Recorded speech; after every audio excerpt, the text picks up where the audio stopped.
Hello everyone. Bonjour tout le monde. Merci d'être des nôtres. Pour lutter contre la COVID-19, nous demandons à tout le monde de rester chez eux le plus possible. Mais ces recommandations ont eu comme effet de ralentir les activités des entreprises. Certaines ont même dû fermer boutique. C'est inquiétant non seulement pour les entrepreneurs et les commerçants, mais pour vos employés qui ont besoin de leur chèque de paye pour subvenir à leurs besoins. Nous avons donc mis sur pied un plan qui comprend 3 volets pour protéger les emplois, aider ceux qui sont mis à pied et appuyer les entreprises qui ont des problèmes de liquidité. Mais on sait que pour beaucoup de gens, leur grande priorité, c'est de faire en sorte qu'ils continuent à percevoir un salaire. On a donc annoncé une subvention salariale la semaine passée pour encourager les employeurs à garder leurs employés. To help employers keep people on the payroll, we announced that the government would subsidize up to 75% of wages for qualifying businesses. We know what businesses are going through. Over the past weeks, you've had to get creative to keep money coming in. And in some cases, you've had to make the difficult decision of letting your employees go. For people to get through this tough time and for the economy to rebound, people have to keep their jobs. So we announced the Canada Emergency Wage Subsidy. I said last week that we'd have more details to share, and that's the first thing I want to talk with you about today. If your business's revenues have decreased by at least 30% because of COVID-19, you will be eligible for this subsidy. The number of employees you have will not determine whether or not you get this support. It will apply to nonprofit organizations and charities, as well as companies both big and small. This is about making sure that people are still getting paid, whether they work for a business that employs 10 people or 1,000 people. So here's what this means for workers. If you work for a company that has been impacted by COVID-19, the government will cover up to 75% of your salary on the first $58,700 that you earn. That means up to $847 a week. As I mentioned on Friday, this will be backdated to March 15th. This subsidy will make a real difference in your lives and help everyone affected bridge to better times.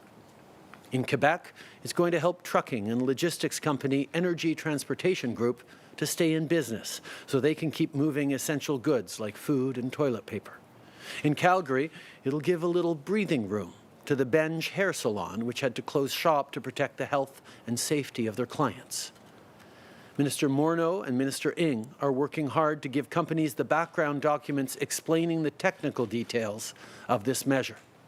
And on that note, I want to thank the public service who's working around the clock to get this done.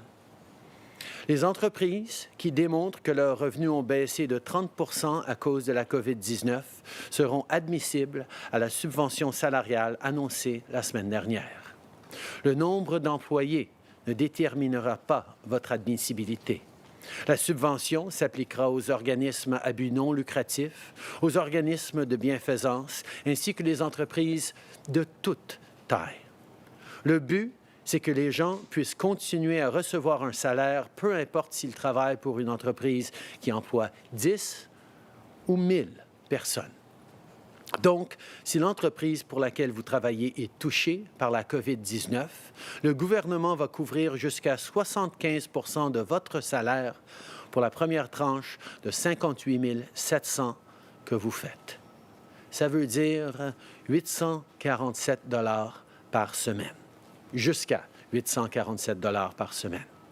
Comme je l'ai dit la semaine dernière, cette subvention sera rétroactive au 15 mars. Les ministres Morneau et Ng travaillent fort pour donner plus de détails aux compagnies le plus rapidement possible. Et sur ce point, je tiens à remercier toute la fonction publique qui travaille jour et nuit pour finaliser les documents d'information. This subsidy is first and foremost about you, about hard-working employees across the country. It's about making sure you have money to buy groceries right now and a job to come back to later once we're through this.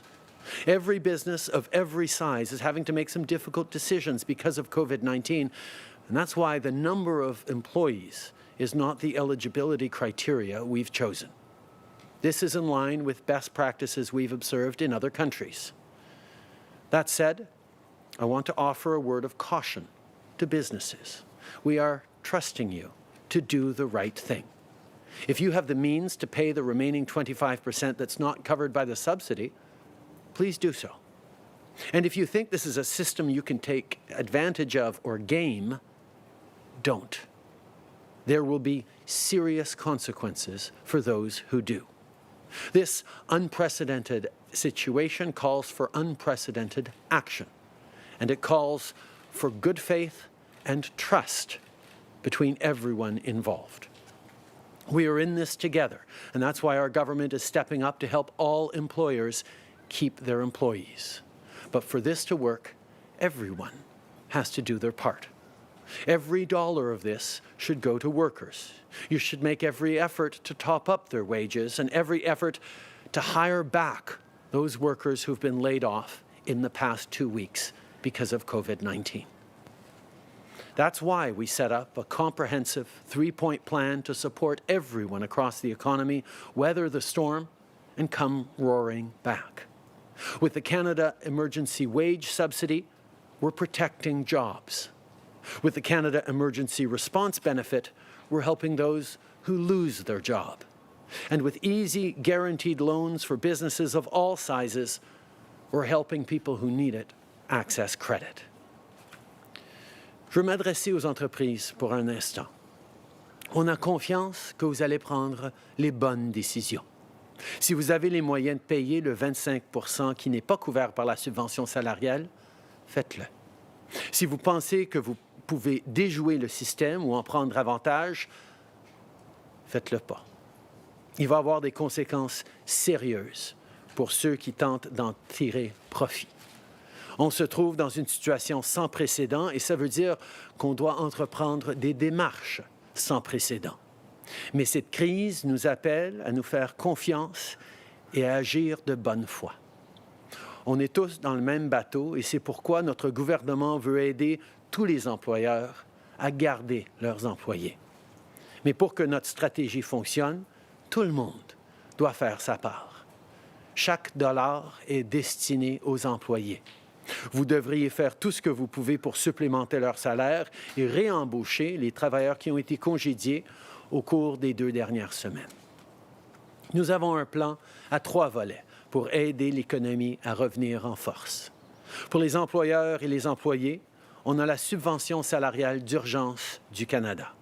Si vous perdez votre emploi ou si vous travaillez à votre compte, la nouvelle prestation d'urgence du Canada sera là pour vous. Et si vous avez des problèmes de liquidité, on a annoncé plusieurs mesures pour vous aider. Et en plus, pour vous laisser plus de temps pour effectuer vos paiements ou plus d'argent pour vos dépenses quotidiennes, on a repoussé jusqu'au mois de juin les paiements de TPS et de TVH et le remboursement des taxes et des droits exigibles sur les importations.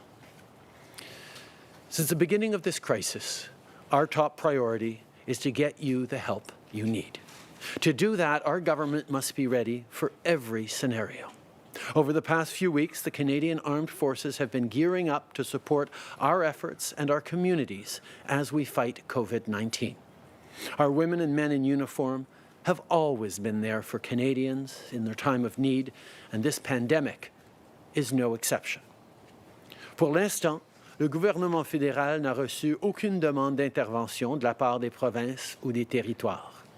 Mais si ça devait changer, les forces armées seraient prêtes à répondre à l'appel comme elles l'ont fait tout au long de notre histoire. Que ce soit pour acheminer du matériel médical ou protéger vos maisons durant la saison des inondations ou des feux de forêt, ceux et celles qui portent l'uniforme seront là pour vous. Ils ont un plan pour appuyer nos communautés durant cette période difficile.